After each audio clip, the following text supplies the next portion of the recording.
And flights to southern Florida have resumed now, but thousands of people are still stranded at airports.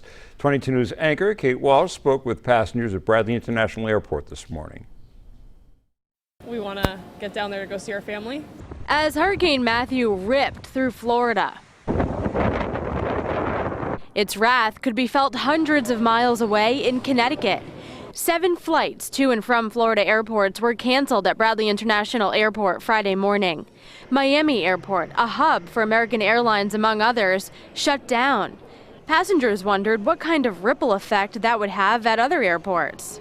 I knew I would be traveling today, so I tried to keep track of the Weather Channel and keep up to date with what was going on down there. I'm less concerned about the storm reaching Connecticut, but more concerned about the disruption throughout the whole network. I spoke with one couple headed to Ecuador with a stop along the way in Fort Lauderdale, Florida. They said they were expecting to come to the airport and find out that their flight would be canceled, but were relieved to find that the 11:08 a.m. flight on JetBlue to Fort Lauderdale was still on time. Airports in southern Florida were spared most of the hurricane's destruction and reopened Friday morning. It says it's on time, so we said we would still go if it is, and so far so good. Tracking service FlightAware estimates 4,500 canceled flights through Saturday as the hurricane moves north to Georgia and the Carolinas. Some airlines are offering travel waivers to impacted passengers.